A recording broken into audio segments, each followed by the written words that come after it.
Hi, my name is Rutaba. I'm from Karachi, Pakistan, and this is my water story. Um, Currently, it's the year 2024, right? And in Karachi itself, water has become quite a valuable commodity, and I use the word commodity because of how um, how it's sort of been managed or mismanaged, therefore, in Karachi. Just for some context, Karachi is the largest city of Pakistan. And we have around 20 million people, if I'm not wrong. We have people from all over Pakistan coming in during Karachi specifically.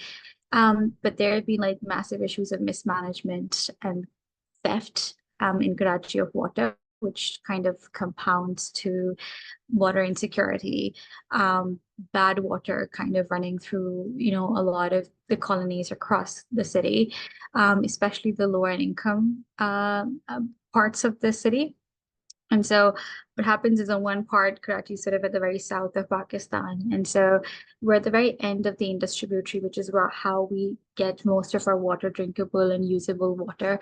Um, but of course, because of climate change, the kind of flow and just the amount of water has decreased over the last couple of years. And a lot of water is then lost as a result of mismanagement. So it's like leaky pipes and bad infrastructure, which isn't getting fixed or hasn't been, governed very well. So two things, lead to a lack of water in the city.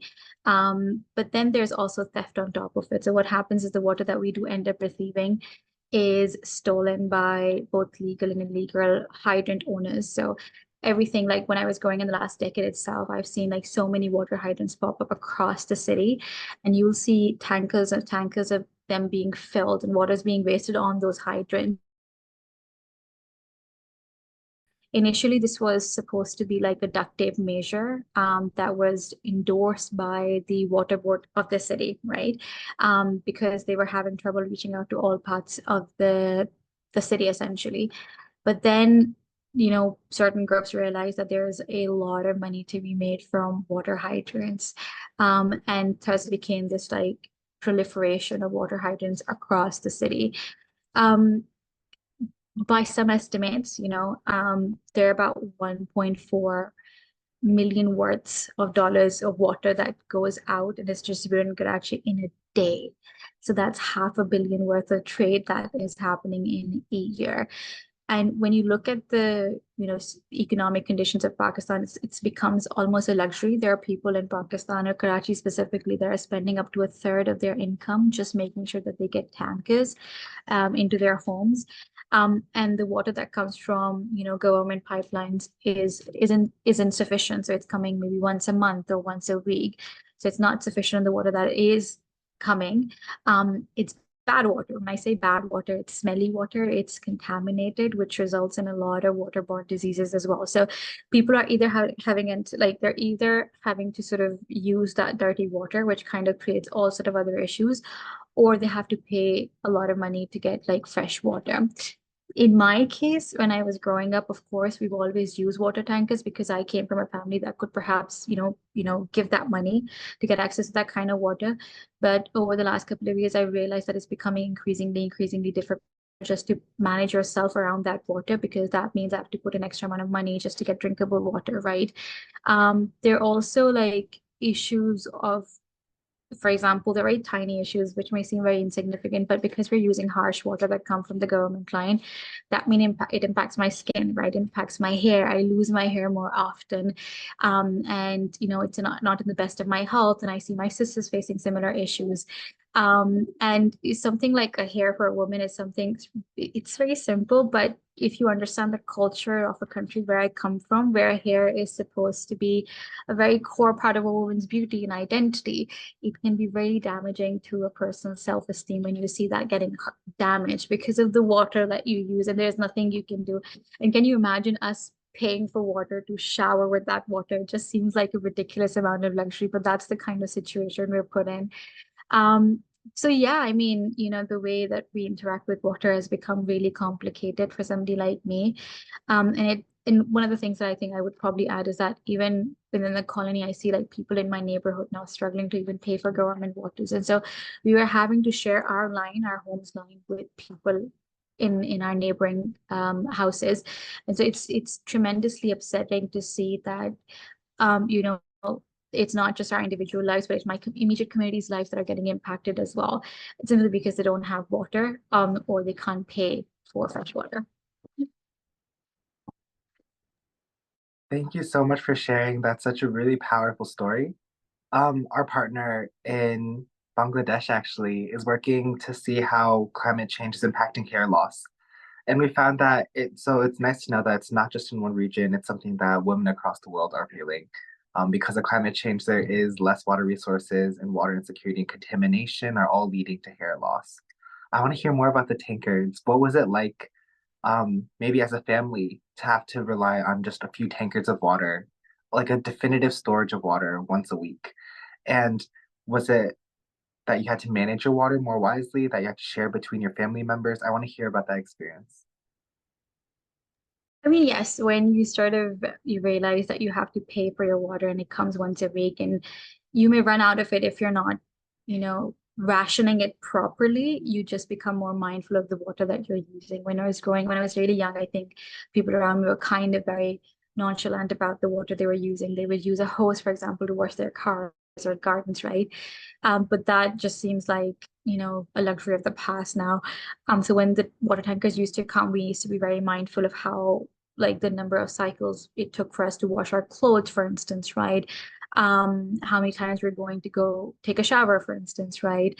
And whether it was prudent to be using water to, for example, wash our entire house, because, if you're from like a equatorial region, your houses, you tend to wash them with water. You have, marble floors, for example, that get very dusty because you're living in Karachi, which is a very dusty city, so it requires a lot of upkeep and cleaning, so you tend to wash it through water as well. So, you know all of that kind of becomes a massive consideration.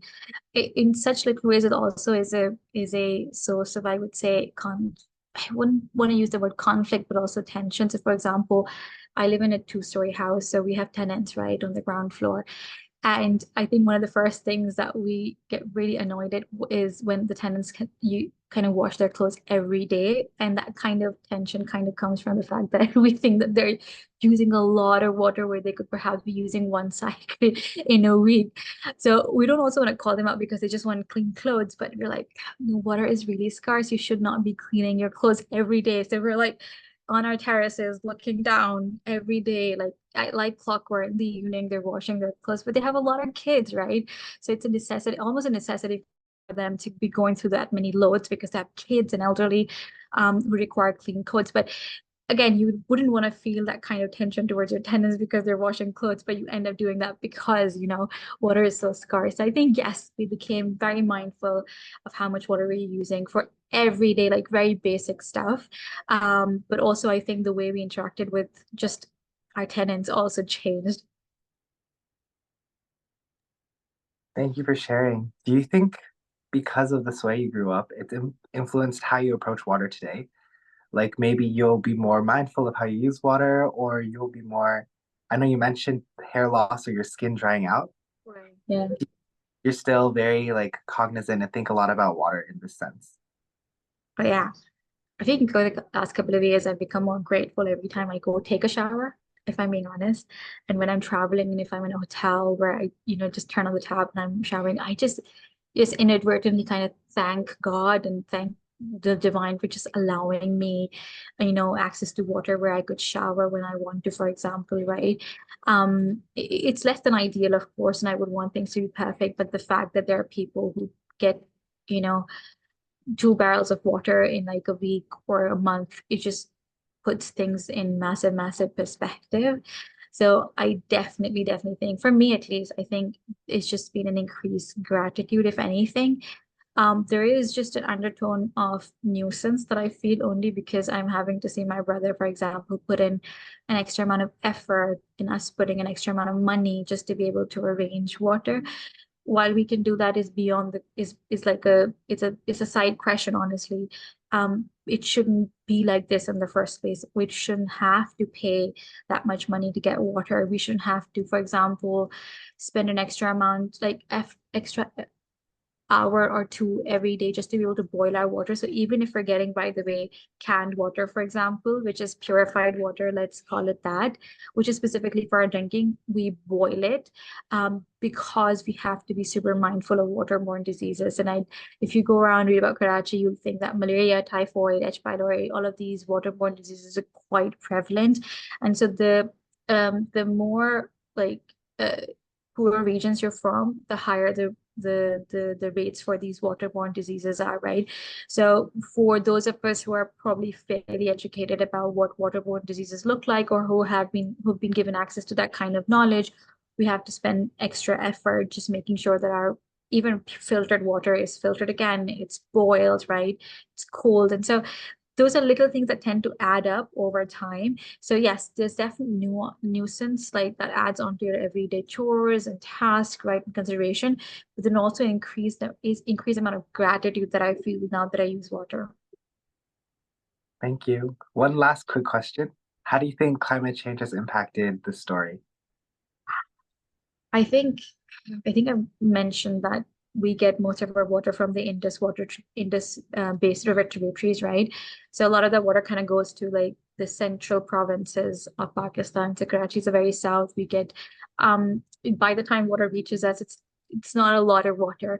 And because those tributaries are drying up, because of climate change, that means that what was already a very limited commodity is getting limited further still, right? So I think, and that has only just compounded the issue. What that means is that it's now going to become an even more lucrative commodity, water. And I think all those, the tanker mafia, the water mafia, who were already reaping like massive, profits from water, are going to be, it's going to be very difficult for the authorities to kind of curb them down now that they will start to see this as as a commodity that they can ramp up the price for because it's just a necessity. So it's just like basic like the law of economics and demand and supply. So the supply is depleting, so the demand's gonna rise. And I think if we don't curb down those mafias, then it's just gonna get much, much, much worse.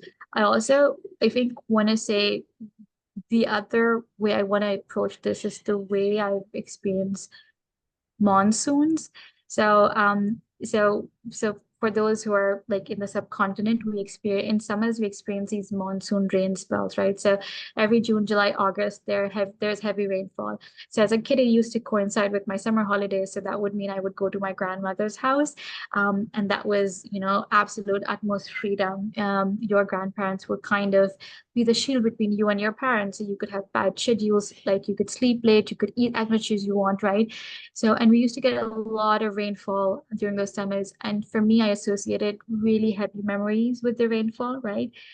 Last couple of, I would say, 8, 10 years, the pattern for the rainfall has kind of become increasingly erratic to a point where it's becoming really hard to associate any joy with rain.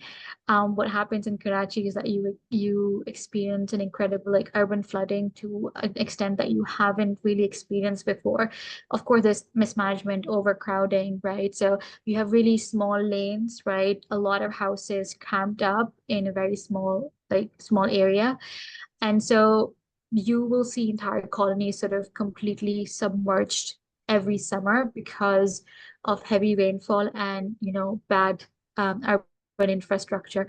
So I'm also very like cognizant that, because of climate change and the erratic rainfall, plus the terrible urban infrastructure is now kind of putting such a strain on something that I used to enjoy and can no longer enjoy because it's now taking lives and it's making life difficult. I cannot work during summers at all. So yeah, it's all of those things. It's really sad in that way as well. Wow. It seems like water in Karachi is a very complex issue. Like it has all the social, political, economic dimensions. So thank you so, so much for sharing your story. No worries. Happy to share.